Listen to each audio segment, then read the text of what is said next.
Today I have the distinct pleasure of speaking with Ian Chalmers of Alkane Resources. How are you today, Ian? I'm great, thanks, Tracy. Ian, not only are you rising, you're neck and neck for the #1 position in the rare earth industry globally, but you're also celebrating 29 years of working at Alkane Resources. Is this correct? Yeah, thanks for reminding me of that. Yes, I am up to 29 years, correct? So for all of you entrepreneurs out there, it may only take you 29 years to become #1. I call it another overnight success. That's the best way to describe it. Well, of course, this is a very serious topic, and I actually have just been looking at some Chinese export numbers, which are up dramatically, and we're in a very challenging time in the rare earth sector. I'd love to hear what you think is happening right now with rare earth, say, prices for starters. Look, I do believe that we're at the bottom. I mean, I cannot believe prices will go lower because the Chinese themselves are not making any money currently. When you look at their numbers for 2014, I think most of the companies lost money.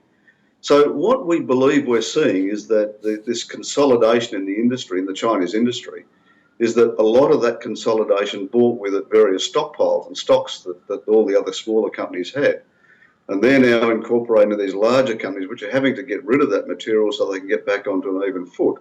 So I think you're seeing a lot of that material creeping out into the market, which is keeping prices down. But once we get through this next 6 months, going into next year, I think you'll see a slow change. Not a dramatic change, but a slow change.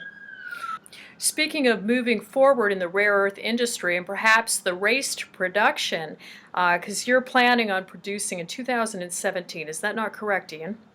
Yeah, it'll be late 2017. You know, obviously to build a plant the size that we're going to build, it's a big plant. The engineers tell us it's going to take about 24 months to build, so we really need to start the work by the end of this year. But we're still pretty confident that we'll get there and certainly be well into production 2018. And you just had some good news with the New South Wales Planning Commission approval.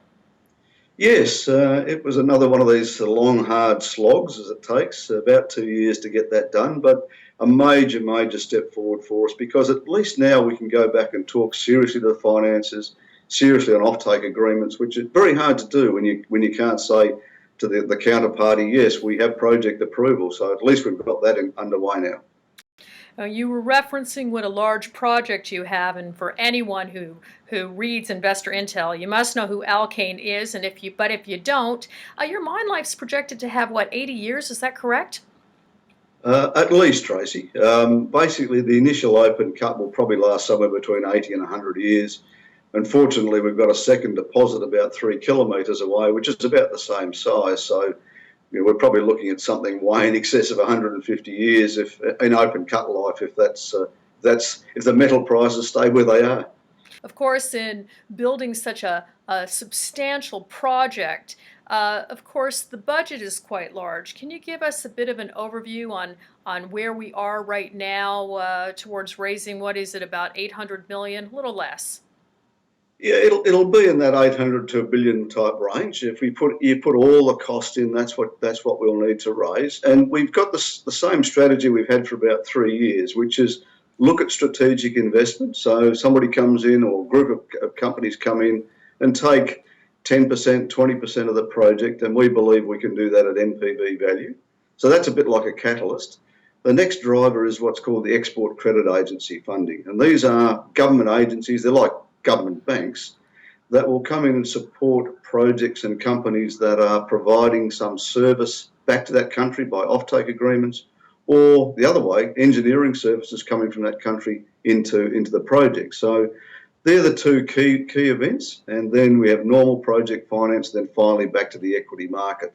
And at this stage, we're very confident those first two will start to key into place over the sort of next 6 to 12 months.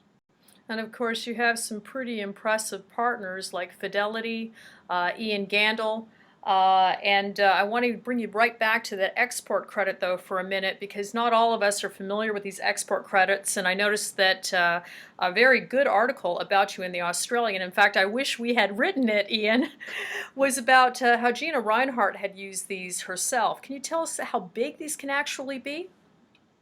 They can be huge. Gina Reinhardt's Roy Hill Iron Ore project's a $10 billion project. About 70% of that came from ECA funding, both Japanese, Korean, European ECA funding. So you can get, normally people would expect to see around about 50% available through ECA type funding sources. And it really does depend on the nature of the project, how critical it is, how strategic it is to the national interest. And we've been talking to ECAs in Japan, Korea and Europe now for several years. Not really seriously to anybody in North America, but that's something I'm sure will flow on. But it's a very substantial source of funding. The nice thing about it is that they are not commercial debts. They're not like banks. The interest rates are quite acceptable, and they'll look at 10-year plus timeframe payback, which is helpful when you've got big projects like the DZP. Of course, in being a leader in the rare earth industry presently, I'm sure it won't surprise you that a few people are talking about you and they're telling me, Tracy, Alkane isn't a pure rare earth play. Can you just respond to those comments, please? We are a rare earth company because we'll produce every rare earth that's available on the periodic table, as long as there's a market for it. So we can produce the full spectrum from lanthanum through to lutetium, including yttrium. Right now, the economics for the rare earth side of the project are really driven by 5 of those rare earths: neodymium, praseodymium, terbium, dysprosium for the magnet industry, and then yttrium for the ceramics and special alloys industry. So they're the key drivers.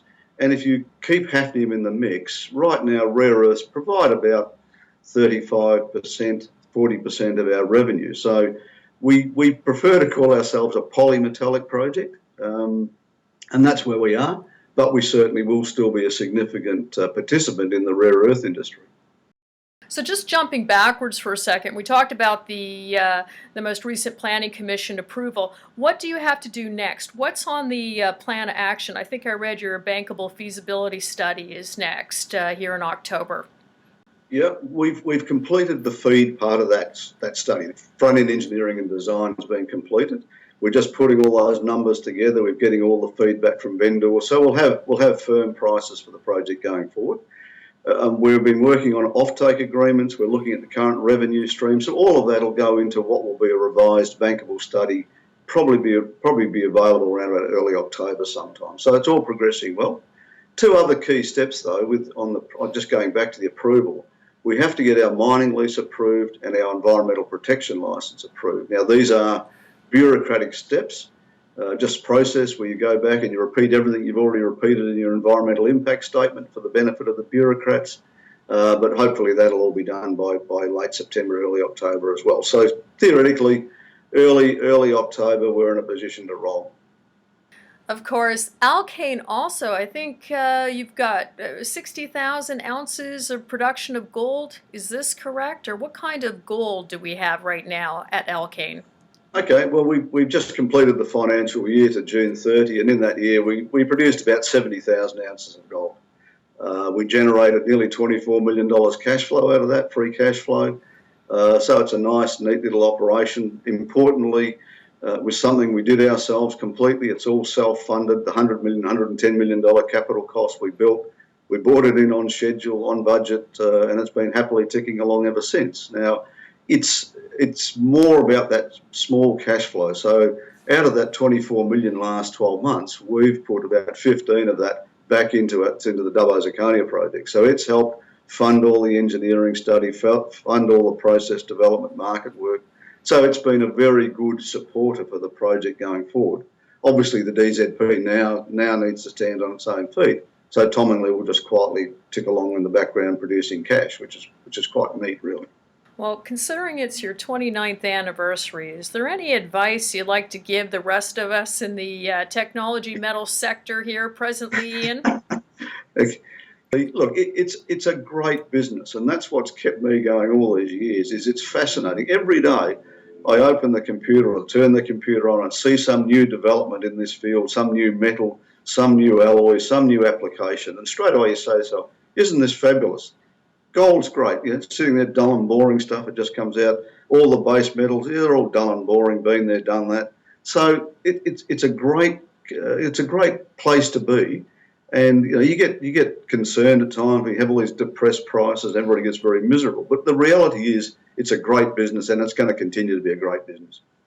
Well, Ian, thank you so much for joining us today. It's nice to get an update from you. Thank you. Thanks, Tracy. Appreciate that.